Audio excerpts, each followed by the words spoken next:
Hey folks, what's going on? First time I got the first comment on YouTube.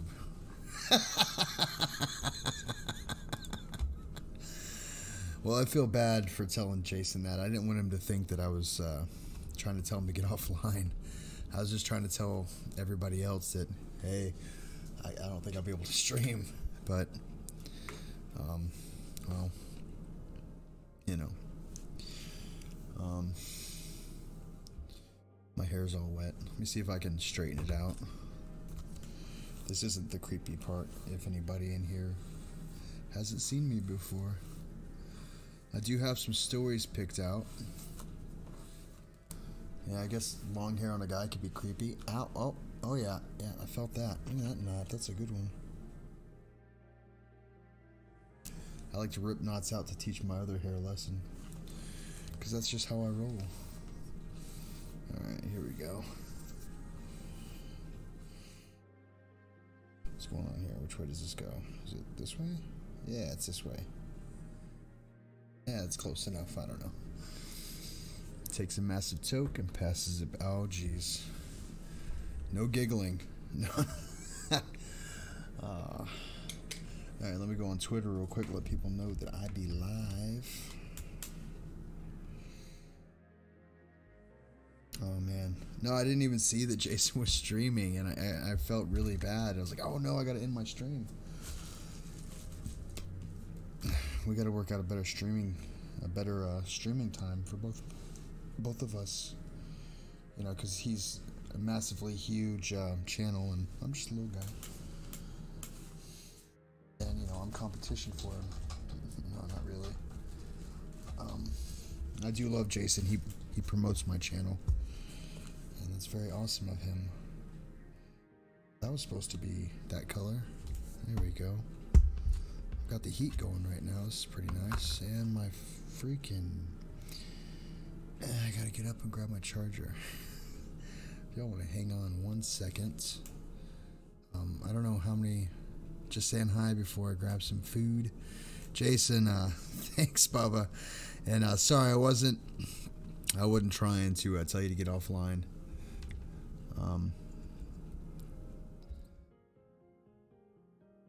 What was I gonna say? Oh yeah, I gotta grab my charger. 1 second. It's right over here.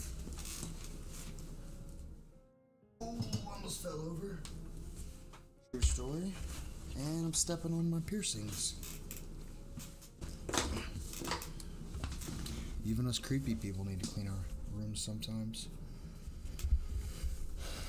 You look clean. I am clean.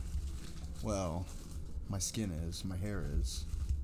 The rest of me, you know, well. I'm oh, it just fell on my computer. Yeah, that's good. Yeah, just break my video card. I need to put the side on that computer.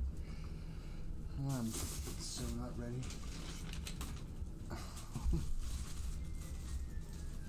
I'm gonna unplug my lights. I'm still here. BRB, Chappy. Alright, go fish. As soon as I figure out my technical differences, technological. Hope you didn't run out of Burt's Bees. I've not run out of Burt's Bees. I just can't seem to... There we go, got that out. Oh, nope. Woo! Kicking it old school. There we go, so I can see.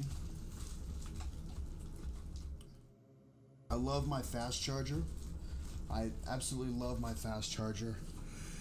But, whoa. Super trippy. Everybody going to seizure time. That's not cool. But that charger, it's great. It charges fast and everything, but it's like this wide when everything else is like this wide, like the size of the plug. They could have like turned it a little bit so it fit properly, but no, Apple's got to be different. We've got some Burt's Bees right here just for our lips. Just put the Burt's Bees on the lips. It's so good. Be under your bed tonight. Hehe. No, that's terrible. Alright, let me find my stories. Alrighty. The first one I want to start off with is called Colorado Fishing Trip. You would think I'd have all this stuff pulled up. Nope.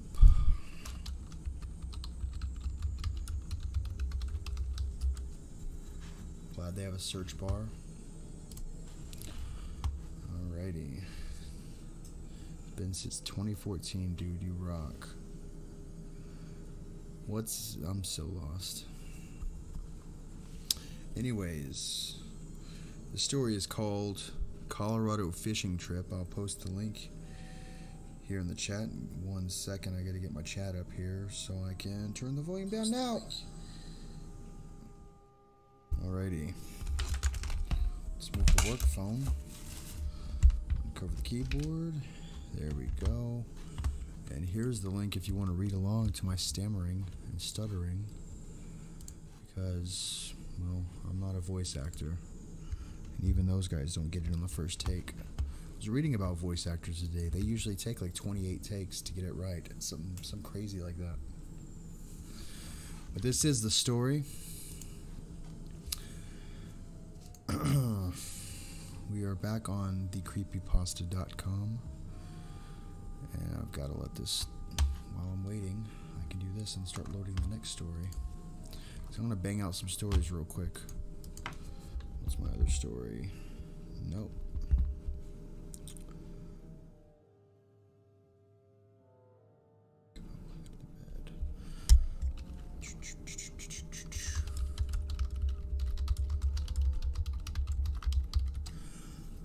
Hopefully everybody's day was going pretty good.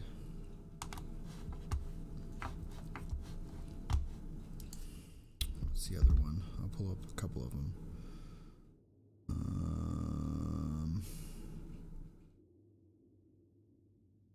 The bus.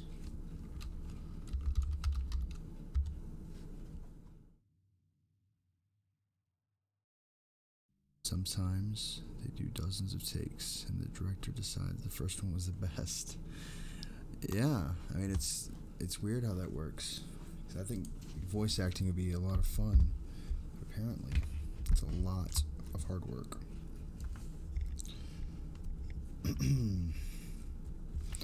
But if I do the Burt's Bees, they get one take out of me and that is it. Because this voice only needs one take because it's perfect every time. Oh, that's terrible. Yeah. You should read about Steven Tyler. He was apparently Aerosmith. He's apparently a tyrant. He made them redo their music very, very often because it wasn't perfect. It wasn't right. And I think it's Joe Perry now, he thanks him for doing that because that's what helped make Aerosmith a great band.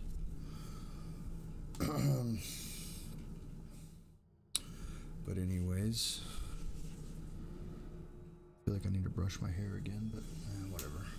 The story is called Colorado Fishing Trip.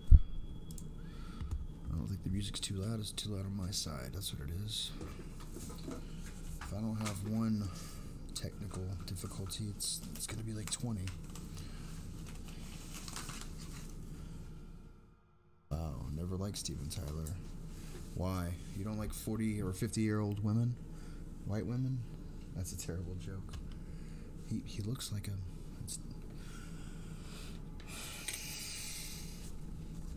Found it. Alrighty.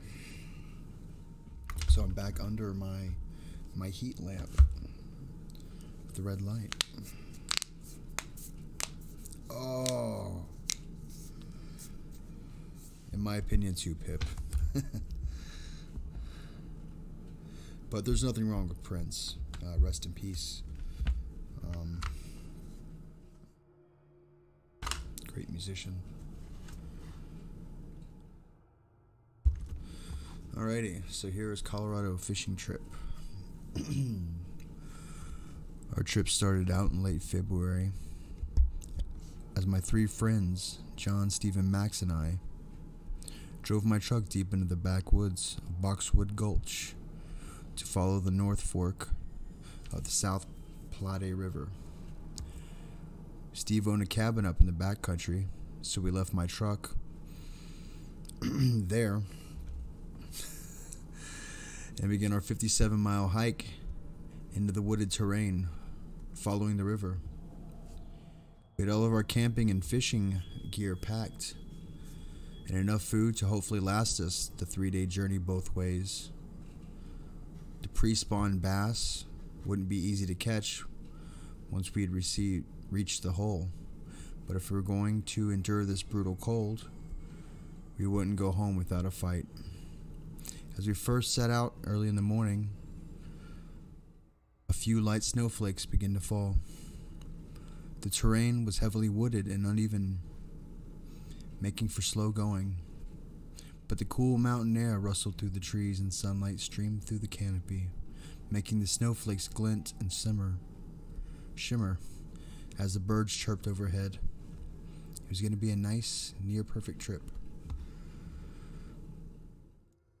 We stopped for a quick rest a few hours in. The weather had been slowly worsening since we had left, but it was only then we realized how bad it had really gotten. The snow was whipping around us in a blinding flurry as the wind howled. The crooked, mangled trees creaked and swayed violently, almost threatening to snap in two. The ground had already accumulated a good 6 inches of snow. It was about midday, but the sky was black. And I don't mean dark blue. Due to the intensifying storm, I mean that in between the gaps in the clouds, there was no blue, just solid black. None of us really made a note of it at that time, as it was hard to notice through the thick cascade of snow and limited visibility. After continuing our hike for some time, however, it became all too apparent that something was wrong. In addition to the sky, we also realized that there was nothing in the distance. There should have been some mountains or something like there had been at the start, but no matter which way we turned, the world only seemed to extend 50 or so feet around us. Then it disappeared into the blizzard. It was nighttime now, or at least it was dark out. My watch, however, read 2 p.m. in the afternoon. As we walked forward, new things slowly came into view, but everything behind us disappeared. And although we could progress further, we couldn't seem to double back. Once we left something behind us, we couldn't reach it again. Steve had forgotten his lighter a little while back when we stopped to eat. When we tried to turn around and go back, we were greeted by a wall of snow and fog impossible to see through. Our flashlight beams didn't penetrate the fog. They stopped us as if we hit it was a physical wall. Tendrils of vapor danced across the indistinct surface, and the gray void behind seemed to extend into eternity. Curious, Steve slowly reached out and moved his hand into the fog. First his fingertips disappeared, then his whole hand vanished into the haze. We all stood in disbelief, looking at the wall, which was impossibly tall and extended as far as we could see. There was no real gradient to it. Things didn't fade into the distance. There was a clear line where the wall began, and nothing was visible beyond that point. We were making note of it when Stephen muttered something. "What was that?" I asked. He stammered. "I don't feel my hand." He said this slowly, as if realizing it as he said it. Puzzled, he retracted his hand slowly and then screamed. His glove was shredded, almost disintegrated. His hand looked like it had been forced through a wood chipper. Deep gashes revealed white bone underneath, and what fingers were left were stripped clean. We all panicked. "Oh God, "Oh God, this is bad," Max cried. Steve simply stood, clutching what was left of his hand and hyperventilating. We had to get him to the hospital or he would certainly bleed to death. We were almost a day's walk from Steven's cabin, which was already remote enough. We were all frantically checking our phones for a signal when the worst happened. Steve fainted. His eyes closed, his legs buckled, and he fell forward into the fog. None of us noticed at first. When we finally did, all we could see were his legs protruding from the mist. We immediately, without thinking, rushed to pull him out. We grabbed his legs and strained to drag him back into view. Before we even saw him, however, we immediately regretted doing so. We somehow knew what we would find. The thing we dragged out was not Steve anymore. All of his skin was cleaved off, his rib cage ripped open and his entrails spilling out. His face instantly burned into my vision, becoming an afterimage that haunts me to this day. Not merely because it was horrendously mutilated, not merely because his eyes had been torn out, leaving only empty sockets, but because it smiled at me. A big, wide smile that started small, but the gashes in his face allowed it to liberally stretch from ear to ear. Max screamed and shoved Steve's mangled body back into the fog. We ran as fast as we could, the only way we could, deeper into the woods. Just as before, the snow and fog parted before us, but swallowed up everything we left behind. As we ran and ran, the scenery around us began to change slowly. The trees surrounding us now withered and died. The grass was flattened and bleached white. In fact, everything around us was lifeless and dull. Colors had all but disappeared, leaving only shades of gray and intensified feeling of loneliness and death. "Guys," I shouted while I ran, not daring to stop for even a minute. "We can't turn around and go straight back, but maybe we could circle around back to Steve's cabin. If we can get to the truck and get the hell out of here." John and Max nodded their heads. We turned 90 degrees right and continued running. Eventually, we ran through what appeared to be a herd of deer. All of them, which were laying on the ground, gray and lifeless, hacked to pieces, blood-soaked to snow-covered ground. As we ran through the herd, dodging corpses, it was hard to notice that their lifeless eyes seemed to follow us. When we felt confident enough that we could be doubling back on ourselves, we turned towards Steve's cabin, towards safety. We ran for at least another hour. Eventually, however, none of us could run any longer. Our bodies simply wouldn't allow it. We were forced to stop. After some time, Max, John, and I managed to get a fire going, despite the snow and damp timber. We had hoped that this would bring some sense of warmth and security, but we were wrong.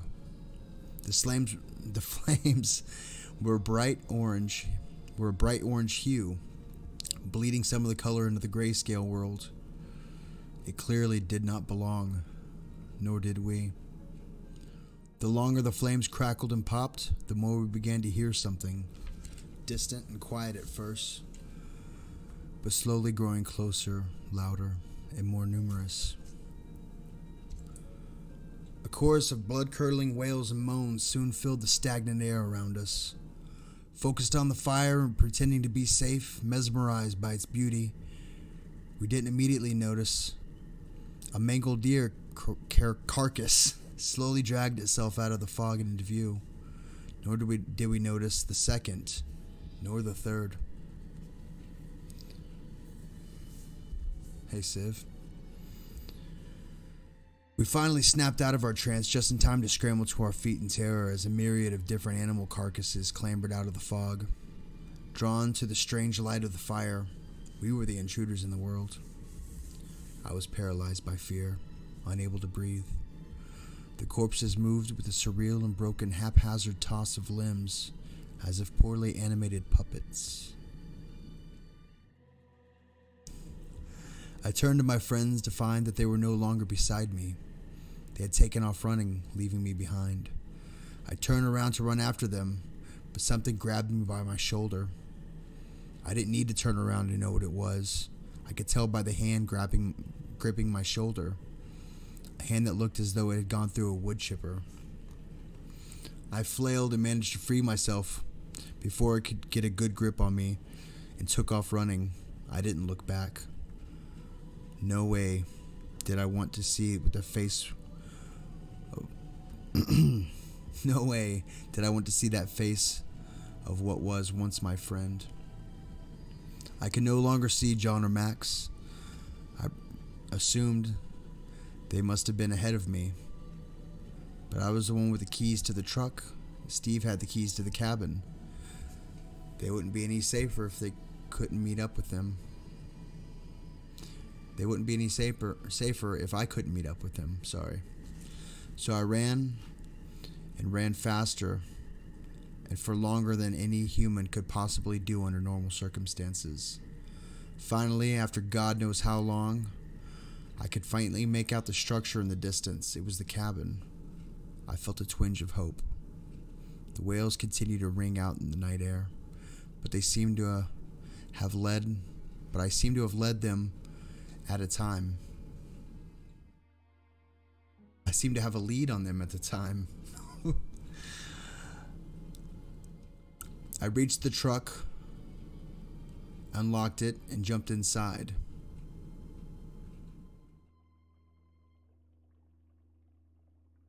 He was at the cabin, now he's at the truck. I don't know. I scanned the area for Max or John, but I could see neither. I couldn't just leave them, but I couldn't wait forever either. I sat sweating and shaking nervously as the wails grew closer and louder. I had just made up my mind to leave when I could suddenly make out something sprinting towards me. It looked like Max. I started up the truck and motioned for him to run faster. But for some reason, I found myself subconsciously pressing the switch to my left, locking all the doors. My instinct told me that something was wrong. I looked down at my hands, and they were shaking like crazy. I looked back up, and Max's horribly mutilated face pressed up against the driver's window, staring at me, smiling. He was trying to open the door. I slammed my foot on the gas and drove off, shaking like a madman and holding back the vomit. As I drove home, the sky slowly brightened back up into a blue hue that I could eventually see, the sun breaking through the clouds. It was 9 in the morning. I began to see other cars on the road and people inside waved at me as I waved back at them. Nice, normal people. I went straight home and asked my girlfriend to marry me. I'm sorry. That's just not true. I'm sitting in my house now, door locked and barricaded, windows boarded up, and I'm writing the story. And I felt happy for the first time in a long time writing that ending. I hardly even remember what the blue sky looks like, but I wanted that picture in my mind for one last time. I needed to imagine a happier world, because in reality, that's not how it ended. The truth is, as I drove, the sky didn't brighten up, the sun did not reappear, and the fog still surrounded me. It now surrounds my house. I hear wailing all around and knocks at my door constantly. And when I look through the peephole, all I ever see is something smiling at me. The stench of death is everywhere. The phone doesn't work. The TV and radio broadcast, nothing but static. I hear the locks on my door being undone at night. I must constantly keep watch and relock them. I'm simply waiting for the night they get into my house when I forget to check the door, or when they break through a window, or when I wake up in the middle of the night and see them next to me, their smiles, inches away from my face.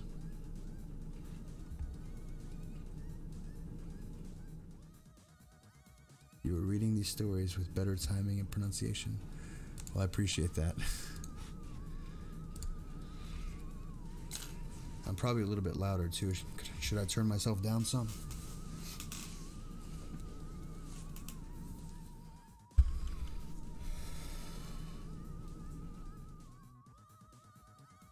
That's right, I typed 5 syllables. Ha! Boo. Hey, Crazy Chicken. What's going on, guys? We got Crazy Chicken here. David, Civ, Spacious, Siawana, Pip, Holly, Go Fish, Cougar, Diego.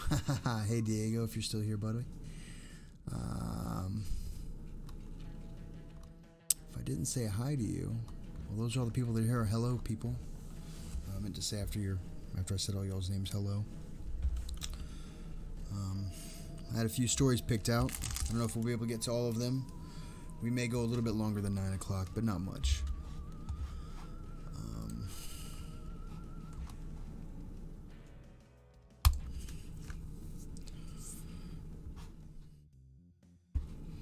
So is my volume too loud, or should I turn it down some?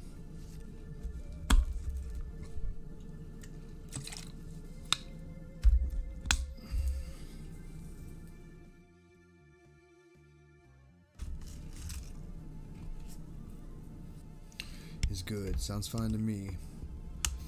Sun until possibly Friday. Crazy Chicken, maybe you live in that story too. Is this guy black? Oh, that's terrible. Alright, getting right into it. This story is called What You Like About Playing Under the Bed.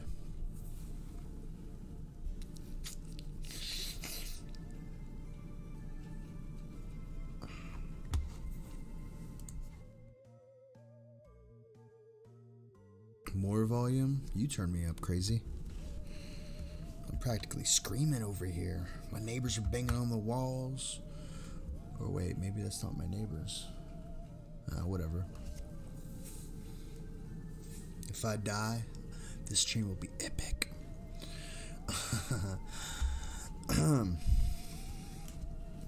Yeah, I don't get small clicks, but I get long dashes of volume.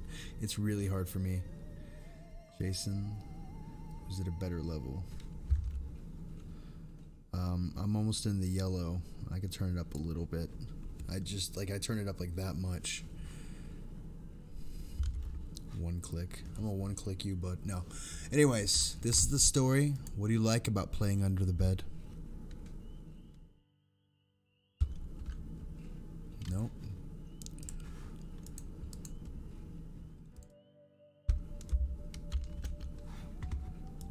If you want to read along. I don't mind if you do. But if you do, make sure you put some Burt's Bees on. Because, it's good for the lips.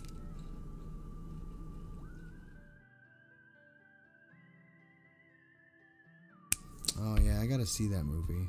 The Queen movie. You should make an anti-Chappy. Kind of like Markiplier and Darkplier. Or like Dad. I'd have to shave all my hair off if I did that. Anyways. Burt's Bees.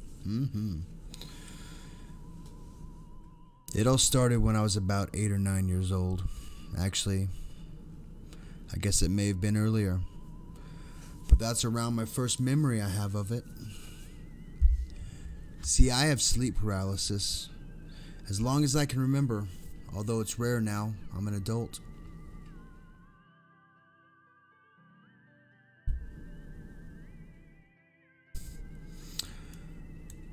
Most people that I've told this to have assumed I'm just scared of the dark or have bad nightmares. But that's not it. Although I am, and I do. I've always had very vivid dreams. When I was dreaming, I was there. I could see, smell, hear, and feel.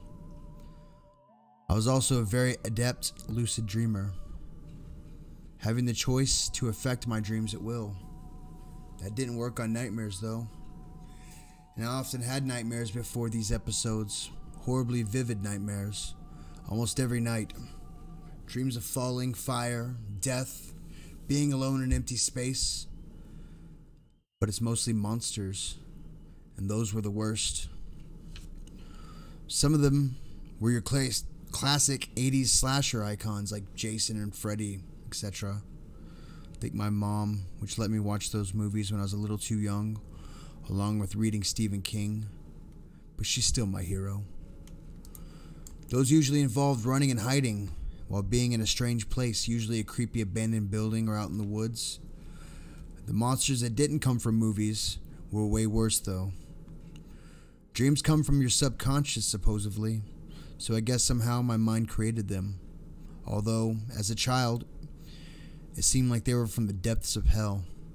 Twisted, grotesque things, sometimes vaguely resembling a human form with a missing limb, or too many. Hideous faces with skin missing or eyes hanging out of sockets. Some were not human at all, however. Giant creatures with wings and razor-sharp claws and teeth. Black shadows with red eyes that would just stand in the corner and watch me while I went about my mundane tasks like doing homework or watching TV. Sometimes I would wake up before they got me. Not always. People say you're not supposed to die in your dreams, but I have many, many times. I've fallen and hit the ground. I've burnt up in fire. I've been stabbed and sliced. I've even had a dream where I was at a funeral that turned out to be mine. I didn't go back to sleep that night. Well, I'm not really scared of the dark per se, or even scared of the nightmares. I'm afraid of waking up in the dark. Let me explain what a typical night was for me when I was younger, and maybe you'll start to understand. I could fall asleep in the bedroom while the TV was on, mostly for light. Sound would be just loud enough to make out what they were saying. Sometimes I would fall asleep on the couch with the light and sound coming from my parents' room before I had a TV in my own room. When the dream would start, the worst one ever, in which I don't know how rare reoccurring dreams are, but I feel I got more than my fair share, would start with me waking up in my own bed. I'd be viewed as though from my own eyes, rather than a third person, as a lot of dreams were. I would look over at my alarm clock and it would say 3:33 a.m. Always. Then the fear would start. I knew what was coming, but powerless to prevent it. I would slowly pace my feet on the floor and stand up while stretching and yawning. I'd start to head to the bathroom.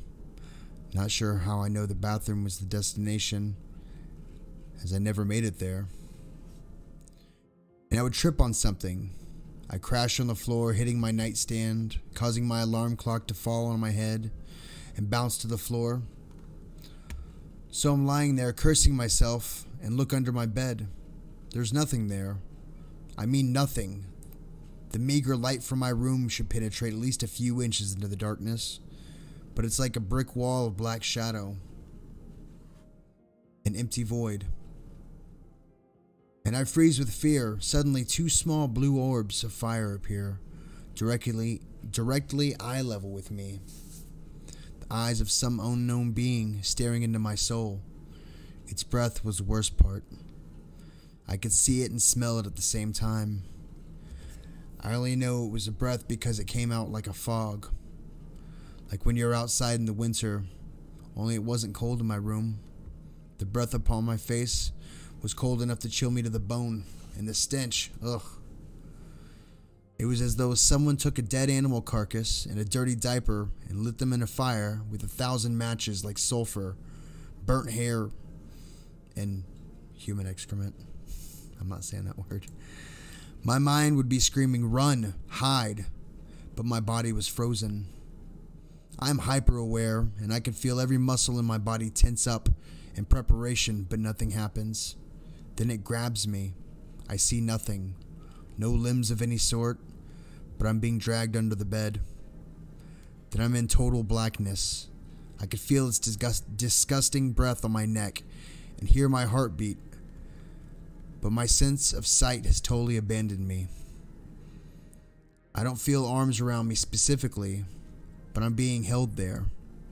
It feels like something was Something has wrapped me in a blanket made of flesh around me, but it's stronger than I am and holds me completely still.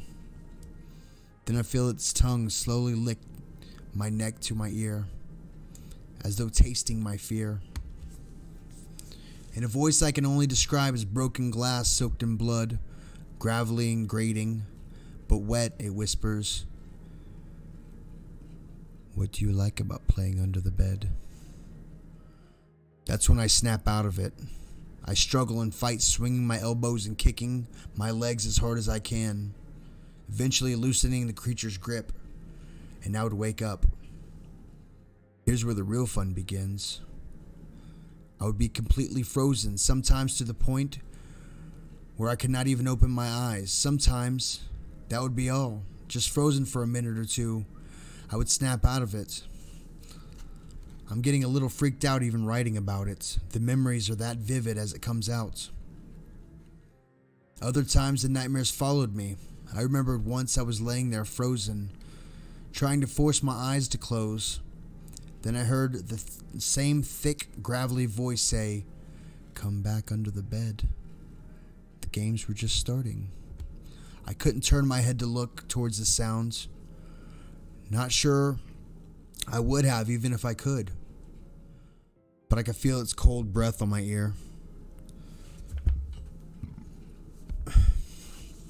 I guess I must have screamed, although I don't remember doing so, because my mom ran into the room and turned on the lights. I swear I saw a shadow out of the corner of my eye melt into the floor. Heading back under the bed, she checked, assured me there was nothing under the bed. I still don't know what to believe. Although the therapist and counselors I have talked to said I was experiencing a visual and auditory hallucinations common to sleep paralysis. They don't know how real it was, though. When I would wake up in my bed, once able to move, I would jump off my bed, making sure to stay away from the edge, run to my parents' bedroom, and crawl into the bed with them. Sadly, until I was about 14. Oftentimes, though, I would not wake up in my bed as I'd fallen asleep. Sometimes, after a specific dream, I would wake up on the floor next to my bed, which was the worst, especially if the paralysis kicked in, which was often. I've woken up on the couch, on the floor in my parents' room, on the kitchen floor, in the empty bathtub, even once on the porch. On these occasions, I would sometimes find scratches and cuts on my body, often small, although once I had a 6-inch gouge across my rib cage. Still have the scar. The therapist said this was due to sleepwalking and running into things. My grandmother had a very different view of things. I loved my grandma. She definitely wasn't your regular sweet old lady. My grandmother had a deep appreciation for the occult, which I told her about when I told her about my dreams. She crossed herself and did a weird little evil eye hand gesture. I guessed why, and I asked why she was freaking out. "My dear, 3:33 is the time of the devil, the time of evil," she explained. 3 is the number of Satan. 3 a.m. is the witching hour, dear. And then the veil between the realms is thin, and reality can be warped. It was more like that. It was an actual demon trying to drag you to that underworld. You were lucky to have survived the attacks. She always told me that I wasn't sleepwalking as the therapist suggested, but actually in another. I guess you'd say an alternate plane of dimension, or even the underworld. We always thought she was a little crazy. I'm not so sure. I wish she was still alive to help my family. Reluctantly, my 7-year-old son has been waking up in the middle of the night, right around 3:30 a.m., screaming about a monster with blue eyes, blue fire eyes. I was holding him after one recent episode, telling him it was a dream and it would be okay. He kept screaming the word no. When I got him to calm down a little bit, I asked why he was saying no. He said he doesn't want to play under the bed.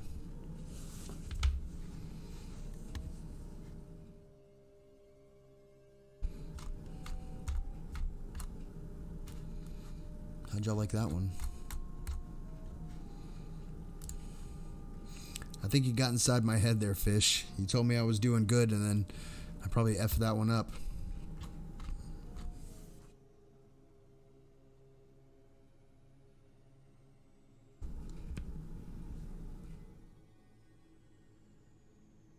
That took me 10 minutes.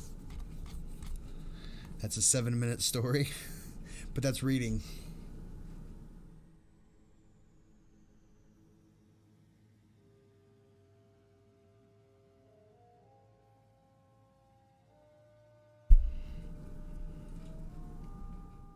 Oh, you'd been gone 7 minutes or 10 minutes? 8:34, 8:46.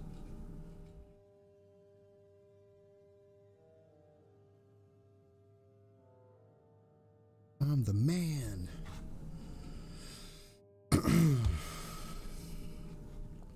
How do y'all like these stories? I kind of picked them for y'all.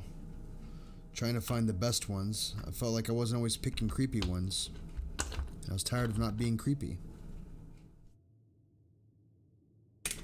If y'all want to hold on a second, I want one of my I think it's my last ice cream sandwich. I'm gonna grab that real quick. Y'all hang on. I'll be. Get it, B. I'll be. Wait for it. Focus. Focus. I'll be right back.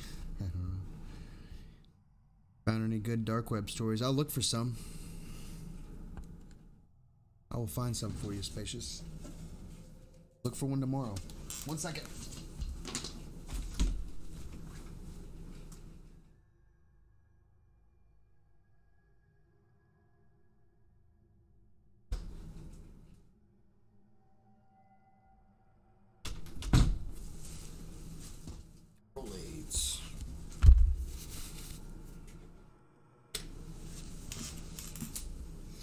No salsa for Chappy tonight. I finally passed the salsa today, and not fun. Oh, why is my light off? I need my light on to eat this. Yeah, I'm gonna lay off the salsa for a couple days. Oh, anything for you guys, man. If y'all want a certain story. I mean, hell, I ran Ben Drowned. That was, I don't want to gross y'all out, so I'm just going to leave it at that. I think y'all get the idea.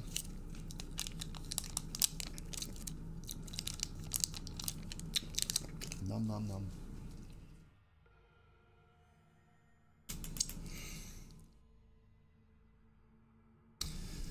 Good old salsa butt, that's terrible. That sounds like an MC Chris song. And why is this one opening up like this? This is not how they're supposed to open. Oh, and there's ice cream on the sides. Oh, jeez.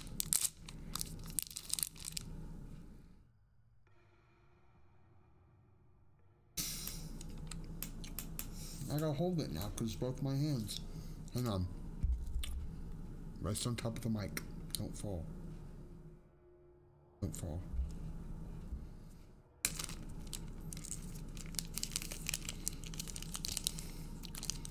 MC Chris, I'm a honey ninja.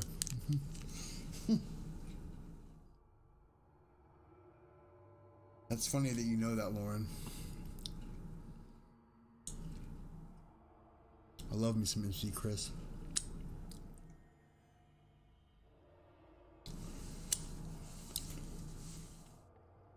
Yeah, I didn't want to open up like regular. I was trying to... Oh, I got it all on the top of my mic.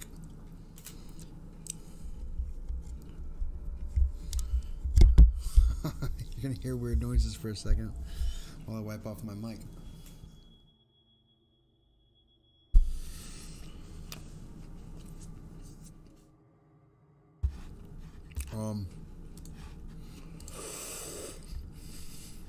It's almost been an hour already. Wow.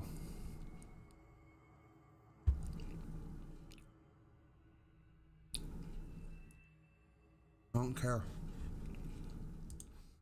I'm a 36, almost 37-year-old child. I could be messy. Let's fix his hair.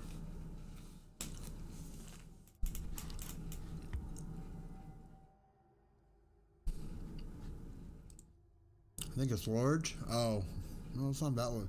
Like, it looks large from there. Regular size, I think.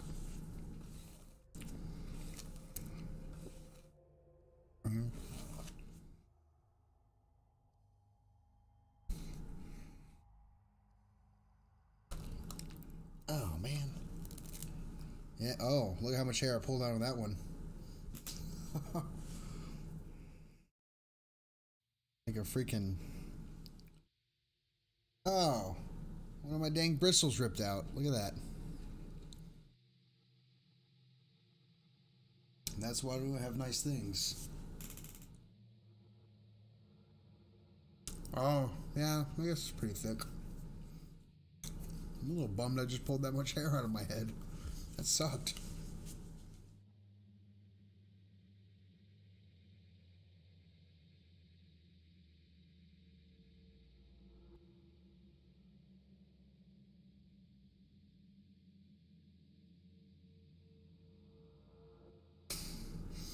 I always see it off whack and I gotta...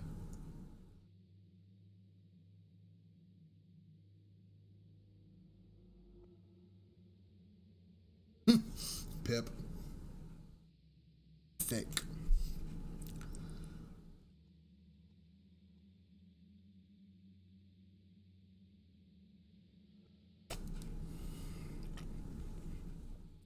What if I put salsa on the ice cream? Think that'd make my bum feel better? Crip 6, what's happening, Bubba? How you doing? Just telling some creepy stories. And now I'm eating an ice cream sandwich before I pass out in a little bit. Everybody, it's Crip 6. Say hi to him. He and his band make awesome music, and he's got a pretty great channel. You should subscribe to him. I don't know why you guys watch me all the time. Y'all are crazy.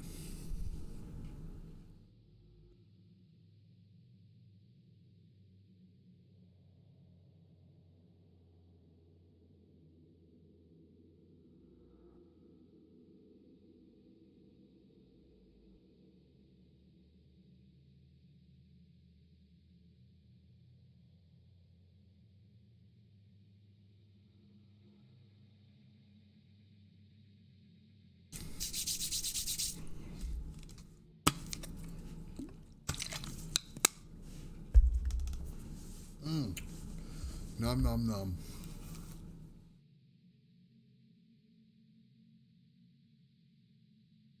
Oh yeah, none of the hairs are knotted now, are they? Like, you just pulled out like 50 of them. I'm not messing up now.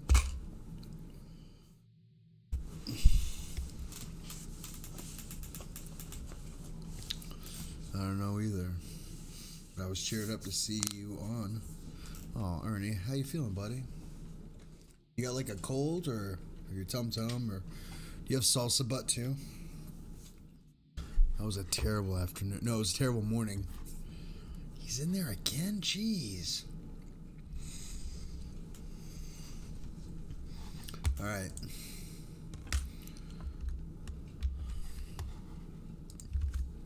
This one's called The Bus.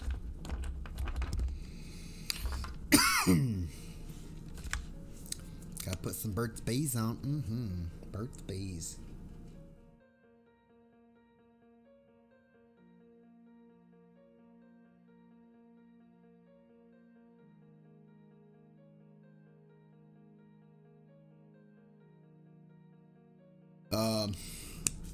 Not gonna happen with the way my stomach's messed up. I have real bad acid reflux. It looked like my lips weren't tracking for a second there. Sort of weird watching myself talk like down like this, because it just feels like I'm, I don't know, I don't always see my mouth open all the way properly. Y'all gotta look at me. I don't. I can just pull my screen up now. I can't see the stupid faces I make like this.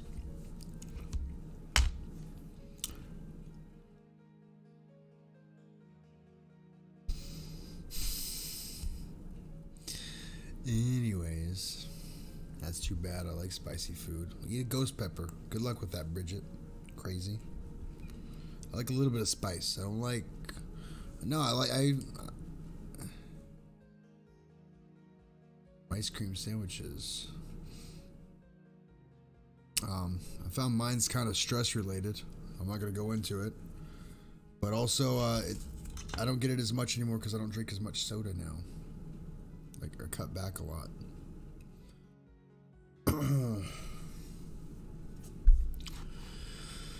Anyways, in 1975, my friend disappeared.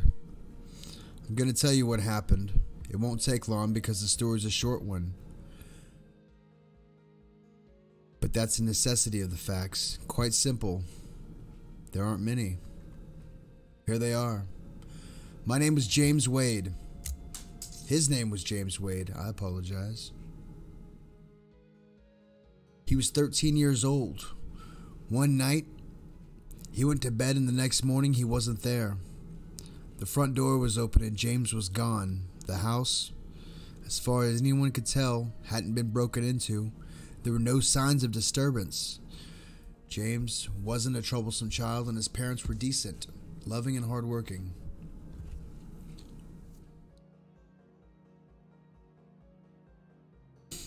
They all lived together in a nice middle-class neighborhood in the suburbs. No one ever saw him again. The police have no leads, no clues, no suspects. The story pretty much starts and ends there. Pretty much, but not quite.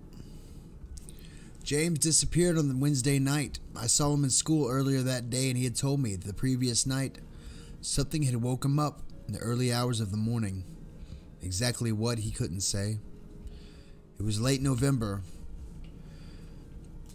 and when he had gone to bed, the wind had been shrieking with a vengeance. But when he woke up, everything was deathly still. Maybe the sudden quiet woke him. Sleep is strange like that. Whatever. When he did wake up, he woke with a crawling sense of dread, like he had just surfaced from a nightmare. And as he lay there, with his heart pounding in his chest and the silence pounding in his ears, he heard something, faint at first. The low and heavy growl of a big diesel engine, somewhere close and getting closer. Then as it approached the house, he heard a second noise. It took him a moment to realize it was a horn, beeping gently, like someone's taking care not to wake the whole street, tapping out a friendly rhythm, kind of like a toot toot, toot toot. But it was a horrible noise, James said, tortured and unnatural, like the honking of a dying goose. That'd be like honk, honk, honk, whatever. He crept to the window and looked outside, crawling down the empty street at the unhurried pace of an ice cream van was an old school bus, a battered yellow GMC, one of those things that look like a cross between a tractor and a horse box. It looked like it had driven through a swamp. There were mud splatters radiating out from the rusted wheel arches, and dead leaves rotting on the windscreen grill. It's a weird word. The windows were streaked with grime. At least one of them was cracked. Some of the body panels had been replaced, and the artwork was a patchwork of yellow shades, adorned with black lettering that was peeling away, hanging off the sides of the bus like a shredded and torn skin. James didn't switch on the bedroom light, and he didn't open the curtains. He just kind of peered through a crack between the drapes. But when he did, the bus rolled to a stop. It stopped there for a few moments, idling into the center of the road. Then its headlights flashed. By now, James' skin crawled in terror. Seeing an old bus on a quiet residential back street in the early hours of the morning was a strange sight, but it shouldn't have been one that inspired blind terror, but it did. James could sense that something was very wrong. He dived back into his bed and pulled the sheets over his head. He lay there for a while with his heart pounding and beating. Sometime later, not long, maybe about 5 minutes, he crept back to the window. The bus was outside his house. When he inched the curtains open, the horn went beep beep, a friendly beep. Come on, it's time to go beep. James went back to bed, and this time he stayed there. The horn honked a few more times. A few minutes later, he heard the bus pull away. On Wednesday morning, when I saw him at school, James had black bags under his bloodshot eyes. He claimed that he didn't sleep a wink. He was clearly distressed. I made a mistake, he kept telling me. I shouldn't have looked. He kept saying, "Doesn't mean anything," I told him. "It's just a bus." But nothing I said seemed to reassure him. I shouldn't have looked, he kept saying. And that's where my story ends. Me and James went our separate ways at the end of school day and never saw him again. That is, no big reveal, no explanation, no twist, no climax, nothing. Unfortunately, life is like that. Loose ends and unraveled or unanswered questions. I'm in my 50s now. Sometimes I get nightmares. Sometimes they're the same and sometimes they're different. But even when they're different, they're the same variations on a theme. Here's one. It's late at night. My car has a blown tire. What the hell was that? I'm fixing it by the side of the road. I hear an engine. It gets closer and closer until I'm shielding my eyes from the glare of oncoming headlights. As a school bus rolls by. As it passes me, I see a kid in the back window banging on the glass and screaming.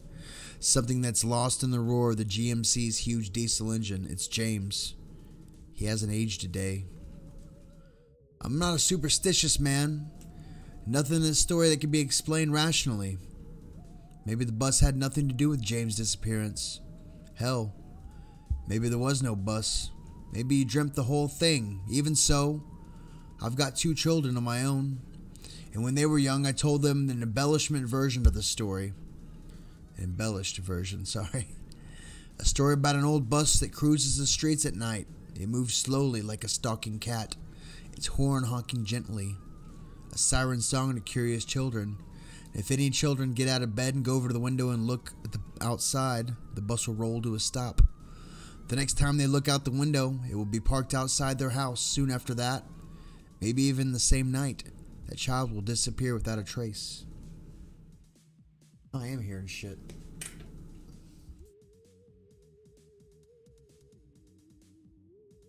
It's not a diesel engine. Did hear something.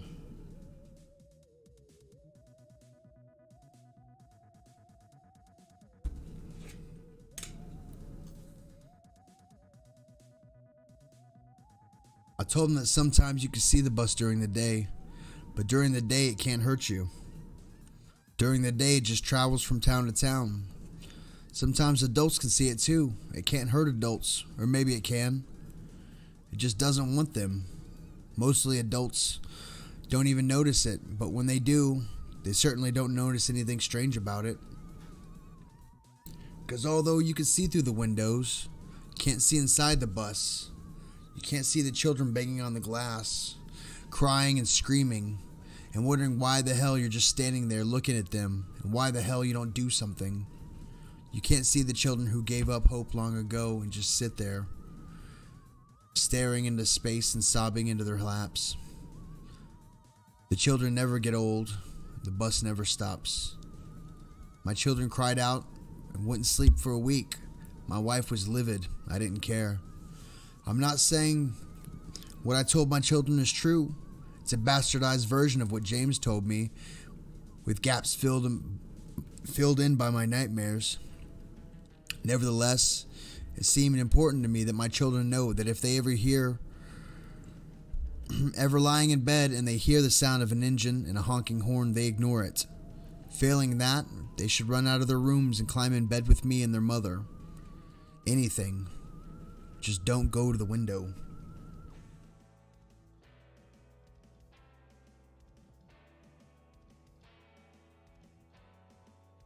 Chappy always hearing shit.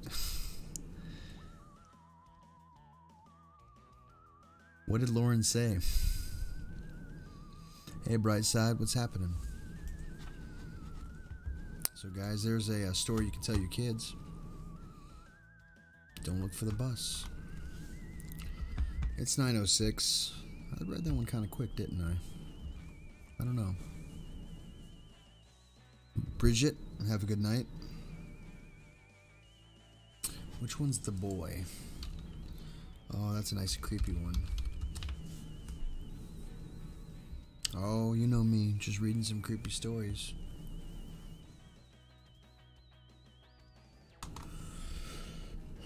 Or is it always be nice to your neighbors?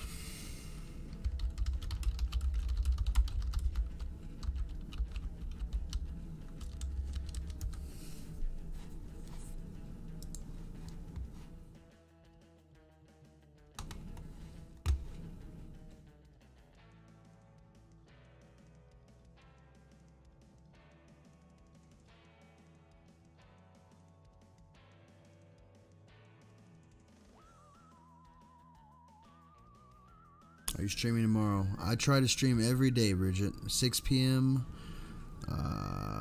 Central Time.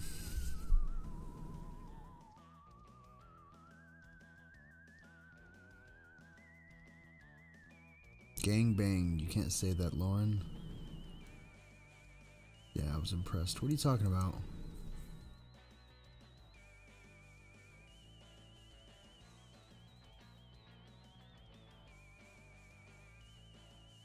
Date night is Tuesday night as usual. Nothing much, man. You. Why not say it? I'm in the gangster kind. I'm going to bed. Bye, Bridget. I missed what Lauren said, but I think it was an old jalapeno trick. I don't know what you mean. Okay, bye. Are you streaming tomorrow? Night, Lauren. Okie dokie. See you guys tomorrow.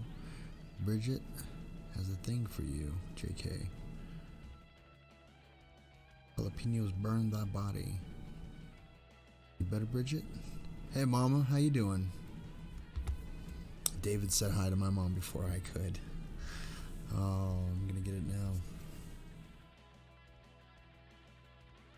I'm just hearing creepy stories and stuff. You know me. Bloody Bones is gonna come get me. Bloody Bones is a story my mother used to tell us when we were kids. Kind of messed up of you, Mom. Not funny. They'd laugh their asses off. Cleaned up just in time for Mom.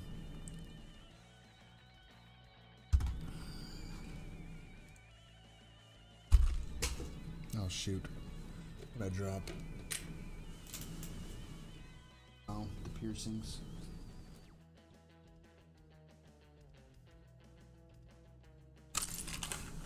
She was real.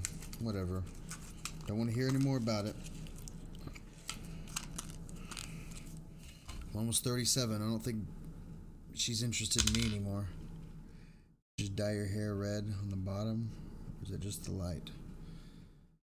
But I'm not a 16-year-old girl. That is just the light, I promise you. I wonder if I could stick this through my nose. This is probably gonna hurt like hell.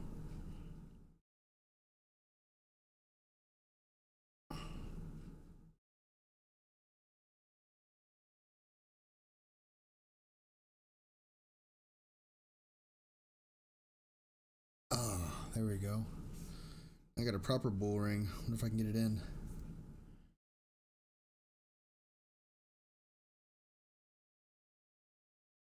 Almost. It's a captive. It's not like it screws on. I'll get it eventually. Give me a second here.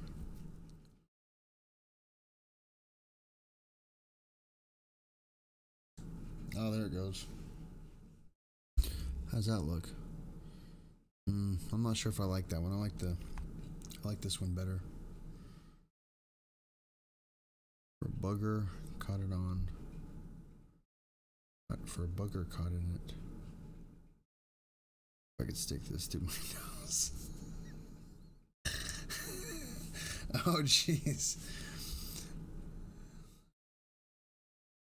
I look so different without my nose ring. I guess. Oh, no, this is gonna be... Oh, there it goes. Dang it. I need to... I can't figure out this damn camera. Give me a second here. There we go. That's the hand. And this one goes this way. There we go. Oh, everything's reversed in the camera. Why is the bull ring so popular? Septum? I don't know. I just like it. It makes me look metal. No, I don't know. I've always liked this piercing.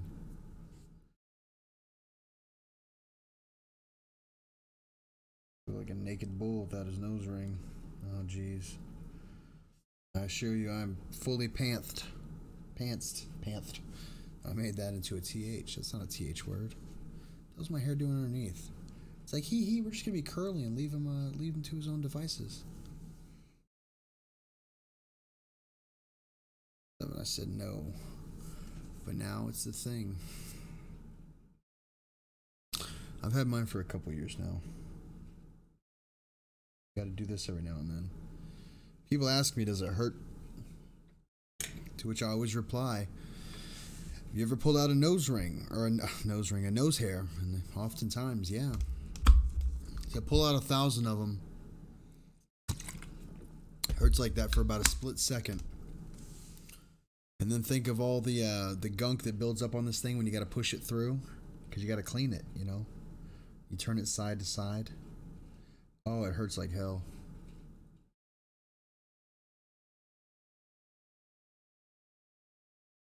If you find one, you'll send it. That might hurt though. If you find one, I'll post it on the wall. Like, Ernie sent me this. Let me know. I gotta set up a P.O. box for you guys to send me weird stuff. Anyways.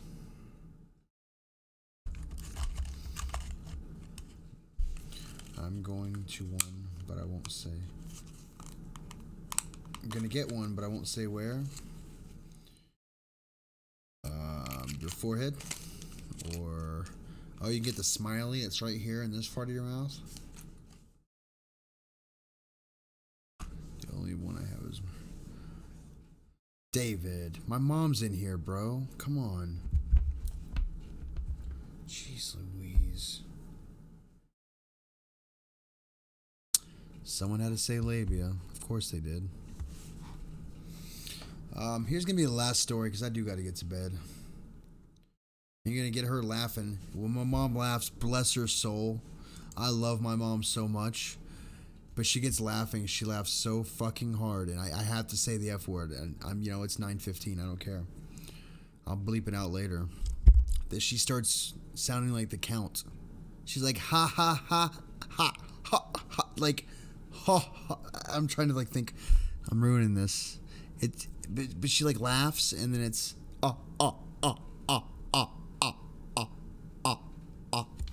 like just like that, and she sounds like the Count trying to count or laughing at something. It's always so hilarious.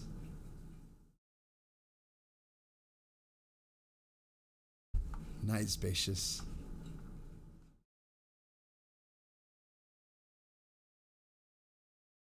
Oops, I swore. Better delete it. Because I can't. I can't delete moderators, what moderators say. I gotta remove some of you moderators.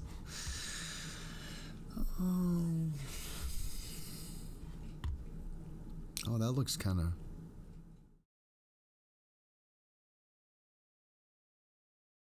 I guess so.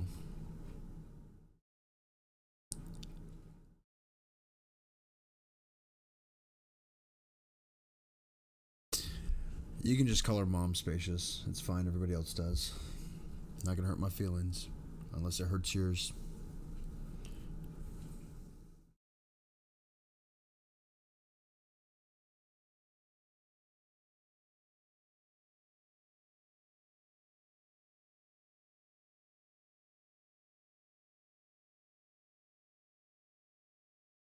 does make it easy to tell when someone's new by having all the mods.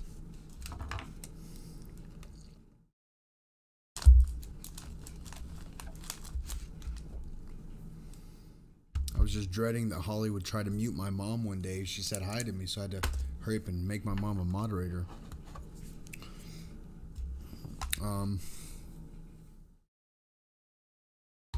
Anyways, this is a short one. It's called Always Be Nice to Your Neighbors. That includes you, Mom. You got that cat lady next door. I don't want to hear any disparaging words about cats. We have a lot of cat lovers in here, so watch what you say, Mama.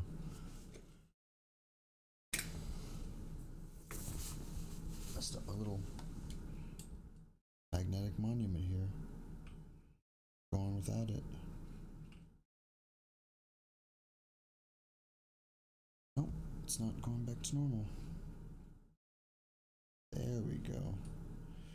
I had to rotate it like 15, 20 degrees.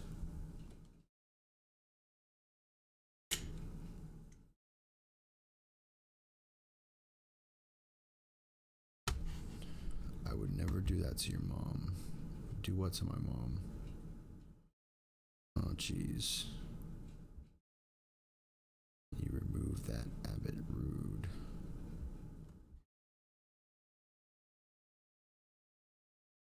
Anyways, we try to be an all ages show, but then I start cussing and you start cussing. Anyway, whatever. Anyways, this one's called Always Be Nice to Your Neighbors. I think I posted it, but I'm going to post it again. You guys notice I haven't had a single cigarette in this hour and 13-minute stream. I can go without one. When someone asks you about your dream home, how do you respond? It might be an apartment in the big city, a big house on a farm, or if you're like me, a cozy house with a picket fence in the suburbs. My husband and I moved to our dream home about 5 years ago. This woman's got a throat problem. She smokes too much. It's located in a tiny town, one with those places where everybody knows everyone, and no one locks their doors, about 30 minutes drive from the city. We thought we found the perfect place. We were so very wrong. You see, the thing about the people is that you never really know them. It's common in this kind of town, and everywhere really, to come across the type of people who seem to be the nicest and most normal human beings on the planet, but who are different monsters behind closed doors. It's nothing more than a hidden alcoholism or drug use, a secret affair or domestic abuse. But every Jeffrey Dahmer seems to be an okay guy. Oh, even Jeffrey Dahmer seems to be an okay guy, I guess. And we all know what skeletons were in his closet and fridge. I swear to God it says that. The weirdness started a few months ago when my neighbor moved next door. He kept to himself. He didn't talk to anyone except for the occasional visitors that came from out of town to see him. They were a catalyst for rumors. I heard he was a drug dealer. He had been in and out of prison, and that he was cut out of his family lives for touching his nephew or niece, but no one reported for it. Out of pity. He was quiet and a little creepy, but he seemed okay to me. Apparently, I'm an idiot. A couple of weeks ago, my sister was leaving my house late at night, and she noticed the dome light in her car was on. Someone had just been in there.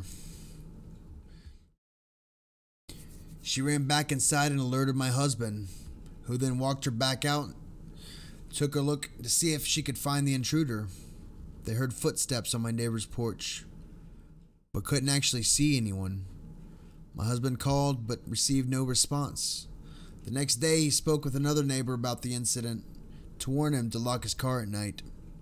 That neighbor told my husband that he'd been spotted someone in the bushes across from the house 2 weeks prior, chased the person to the house next to mine before he lost the guy. A few days later after the chase, Someone broke in an upstairs window trying to get to his house while he and his family slept. The whole neighborhood was freaked out.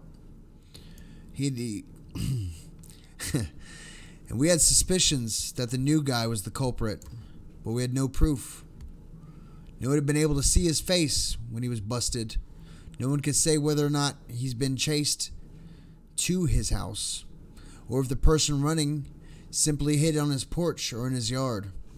Local police agreed to increase patrols in the area.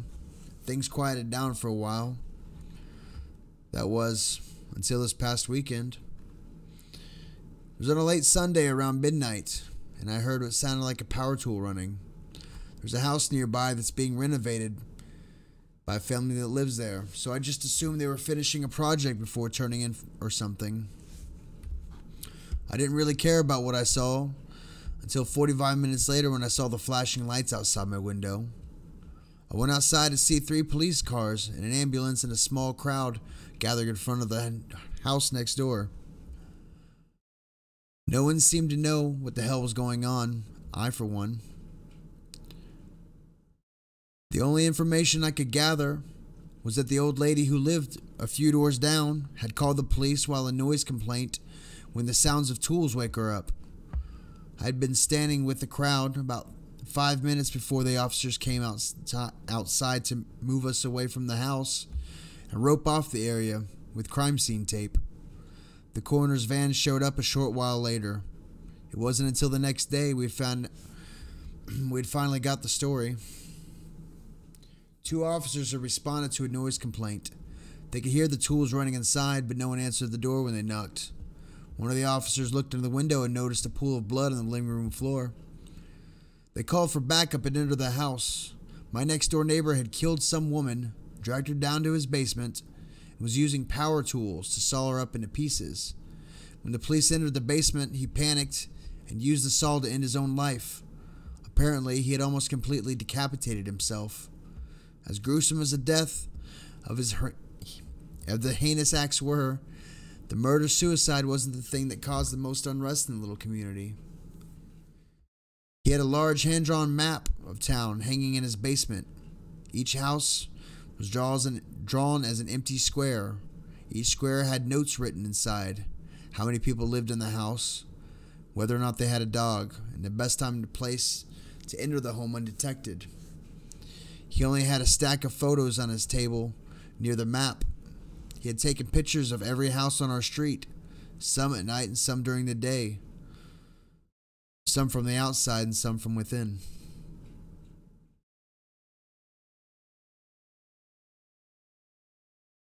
Good for you, Chappy, no sig.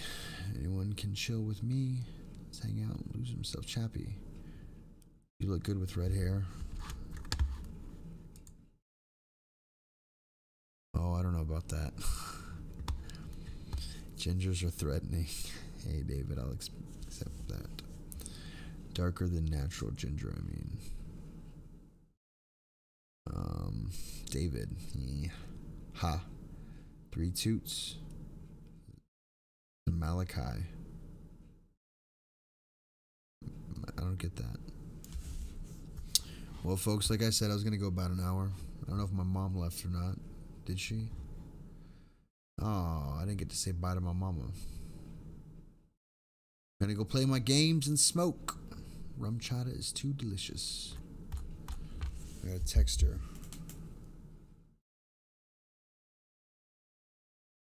Oh, dang text messages. Close all these dang windows.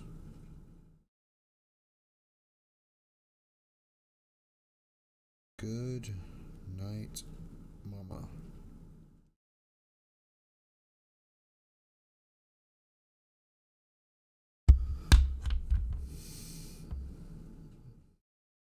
Malachi was a ginger.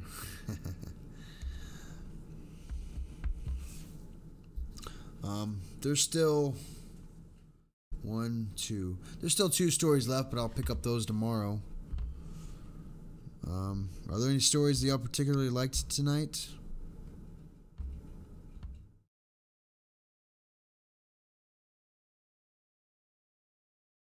The bus and always Always be nice to thy neighbors.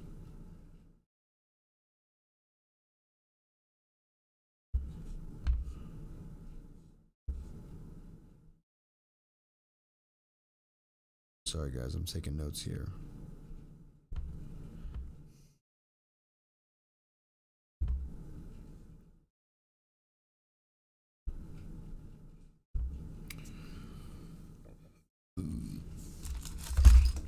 Shit. I didn't say that. Cougar, that does not give you a pass to cuss. I just spilled tea on my number pad.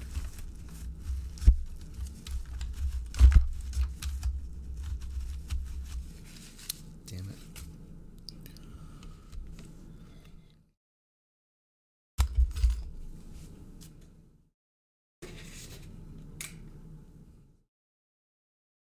I don't know, I like my brown hair.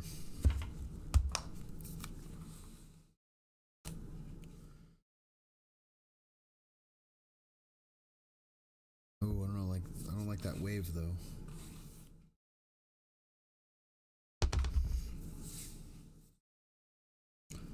What? Up with this hair. Is it this one? It's all fluffy.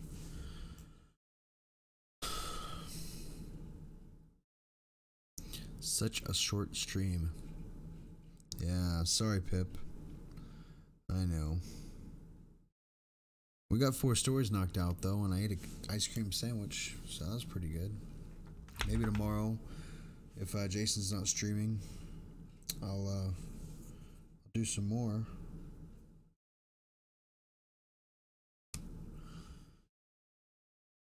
Going bald like Dad, poor guy. After I donate the hair to the cancer kids, you want me to make you a wig out of mine? I mean, there's a list of clients growing that want hair from me. You said nut. Flabby Chappy's hair.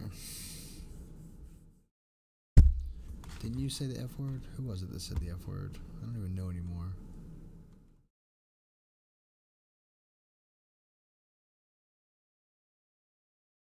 Yeah, I think you did. It was you that retracted the statement. I couldn't delete it. It's fine. No, I know you did. I mean, I probably shouldn't even be cussing in here. Getting frustrated of like trying to remember how my mom laughed. David, seriously, I can't. I mean, I can just hide you from the channel.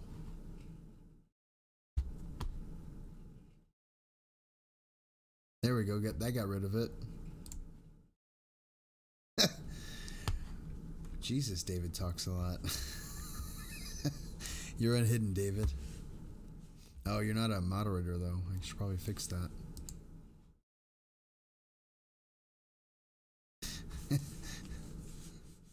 OFFS, man, lighten up.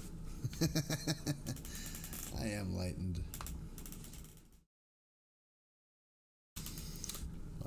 I can just keep a very straight face when I'm scolding people, even when I don't mean it. But we shouldn't be cussing in here. It's for the kids. Oh, David, I thought I made you a moderator. Hang on. Yeah, you are. You're a moderator. Say something, David. I want to make sure.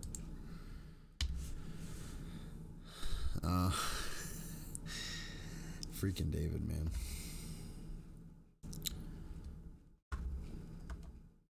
David is king. Yeah, like Brightside, see? He's got one of those early, you know, he's a kid. You can't, you know, don't punish me, all-powerful one. You're stupid, Bubba. Oh, man. I remember he first came in here, he was drunk as hell, and he's like, "You're Chappy? Oh my god."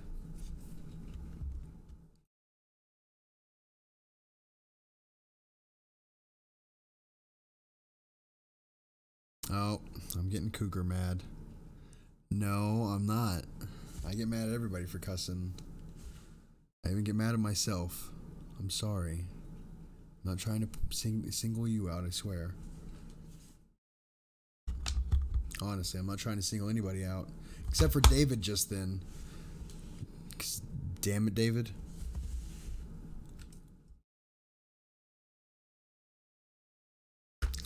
You're a Looney Tune for life, David.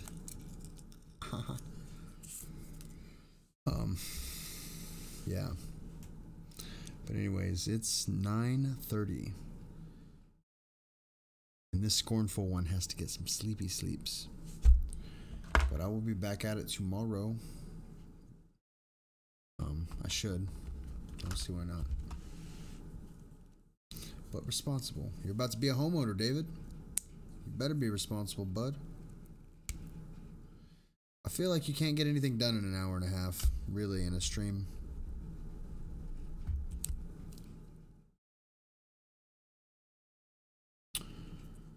Okay, Chappy. Thanks for streams. Good night, Chappy. Well, good night, guys. I hope everyone has sweet dreams. Or creepy ones. I mean, I kind of prefer that y'all have creepy ones. Because I get them quite often.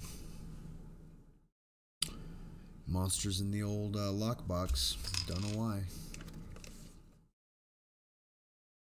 I could probably venture a good guess.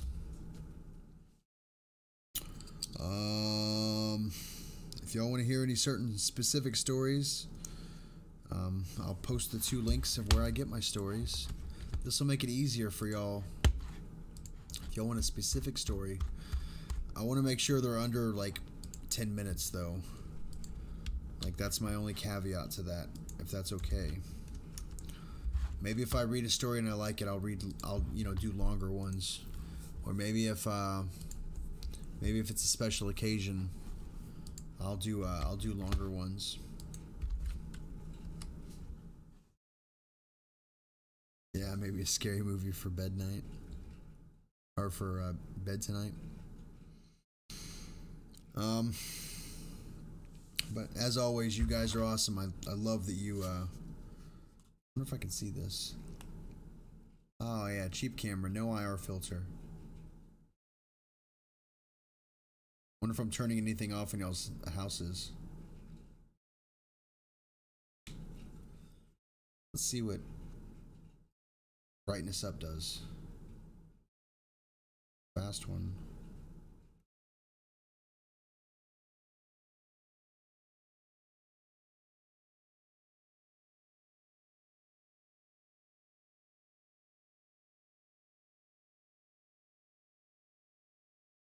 It blows my mind that I can't see it with my eyes. But this can. Listening to 5 hours of creepy audiobooks. I must have fallen asleep at the stories played out of my dream. Oh no! I don't think that's how it works. Oh, if I do this and turn stuff off in your house. No, I'm sure it doesn't. But it would be funny. A really fun trick to do is get a universal remote. Just drive around your neighborhood, just shutting people's TVs off. That's what infrared looks like from the human perspective. Well, no, I mean, it's the CCD capturing that because there's no infrared filter. But, yeah. You just gave me a seizure, thanks. I shouldn't be laughing at that. I'm not gonna laugh again. I always love using that joke. You want seizure? Okay, let's do this right. You're doing it, and nope, they need to be different colors. Hang on.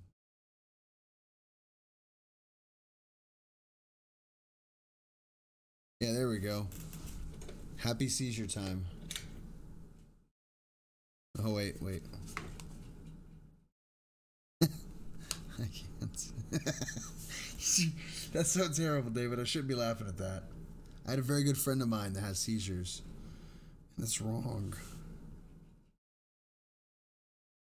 Oh, shit.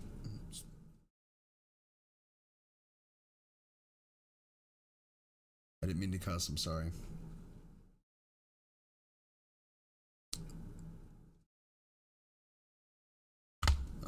I turn the blue lights on so I can sleep. Do not have red lights on when you sleep. I'll tell you this from experience. Just turned up to 11 notches. I'll tell you this. you get really messed up dreams when you have red lights in your room. Blue lights, I guess they're kind of nicer dreams, but I don't know. Anyways, guys, I always hate. Dude, no, just kidding. Did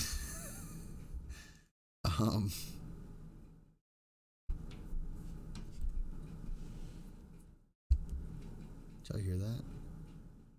My mic's pretty hot right now. I wasn't too loud tonight, was I? I just want to make sure. I can turn my mic down some. I almost like went into my mic to eat it, be like, "Bro, this is what it sounds like." If it's too hot, but I didn't. If you guys want to donate to me, like you see these fine people did. Something crawling on your ceiling? Yeah, it's my upstairs neighbors. It's jerks.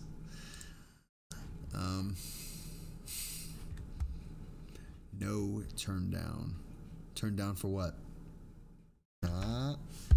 Since I got this automatic spray, it's been red light that flashes, and I've had bad dreams. Spider-Man. Though sometimes it's too quiet. Tonight was good. Does your body stay focused on its five senses sharply when you sleep? Is that why you can't sleep with red lights? I don't know. It's just I've really messed up dreams when I have red lights on. Turn down for what? Oh, I did it again. I'm sorry. Anyways.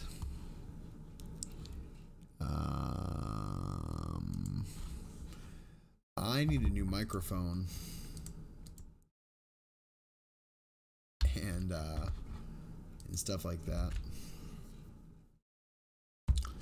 New microphone, new mixing board. If you guys want to throw me a couple bucks, I appreciate that because I'm not making crap for hours right now. But y'all don't have to really. I'll just save up like any normal regular American. I'm used to getting $4,000 paychecks and now I'm getting $600 paychecks. It's stupid. I need to turn down my 401k. Living like a normie sucks.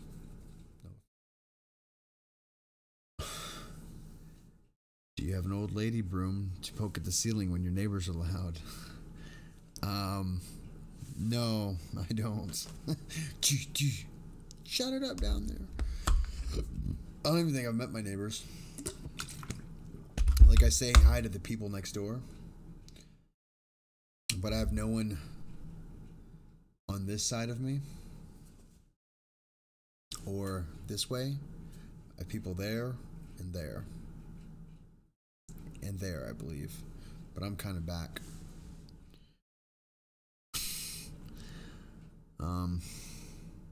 Yeah, I hate saying goodbye. I don't know why. I hate turning off my streams. But anyways, I am getting sleepy. And it's almost 10 o'clock. I look like a messed up Smurf right now.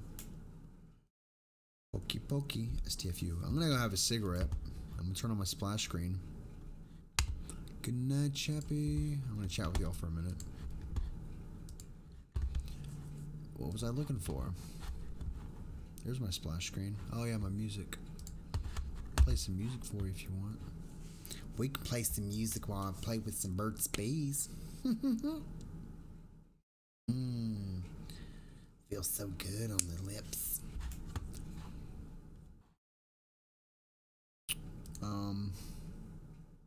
Pip pip cheerio. Good night, y'all. Good night, Pip. Good night. Goodbye. Goodbye. Goodbye. Goodbye. Tee-hee. Yeah. I must have closed my music. Well, anyways, I guess I'll end it here. I'm gonna go have a cigarette and then pass out. Right, y'all. If you guys want, David, you should join our chat room. Let me find my friends thing. Notifications for what? So,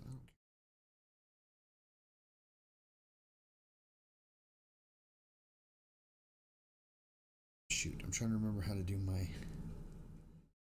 Inbox, no. Library, no. Dang it. Inbox, yes. Notifications, no. Friends, yes. Share invitation link. Copied. Okay.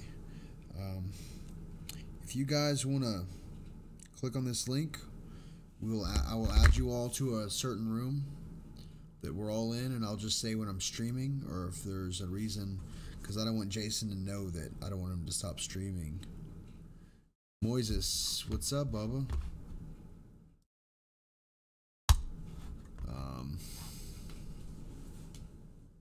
Yeah, so if y'all click on that link that I just sent you, you'll be friends with me on YouTube, and we can chat privately if you want to complain about somebody. Here, who has the most personality? Probably me.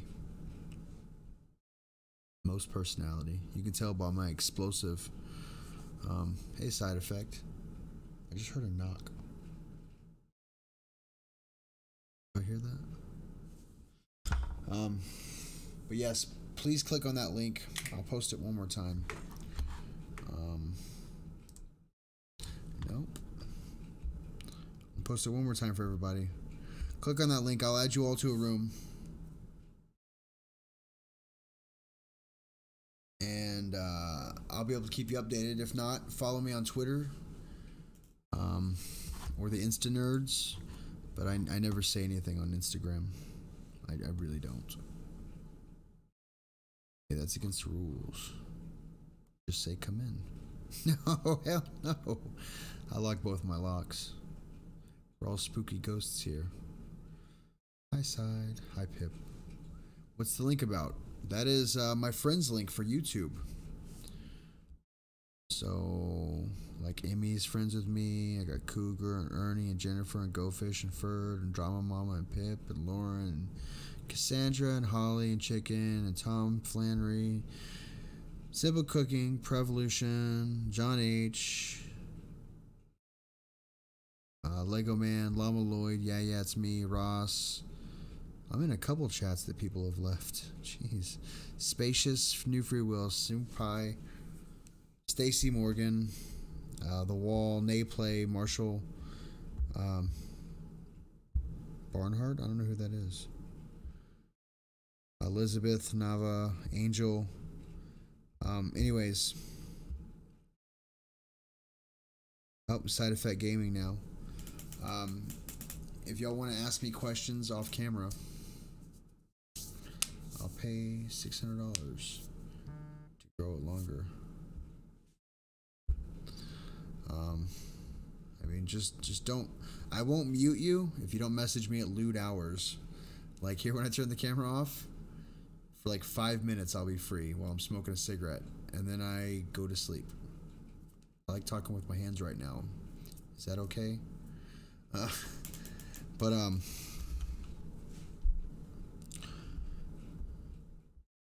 You can use the friends link to also send me stories from the 2 websites. I'll post the websites one more time. That's my favorite website right now. What are y'all talking about? My hair? I'm so lost. This is also another good website. And talking with Chappy, 900 bucks. Good night, lovely Chappy. Good night.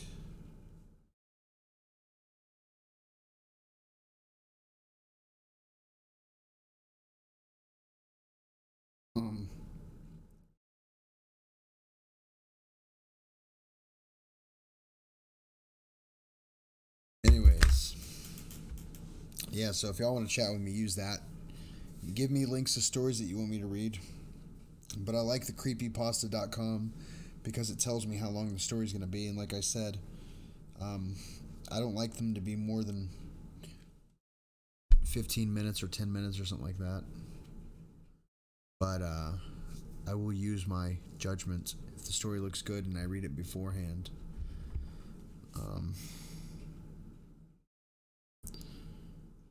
Yeah, it's straight enough. I'll be posting them. But anyways, guys, you have a good night. Talk to you tomorrow. Peace.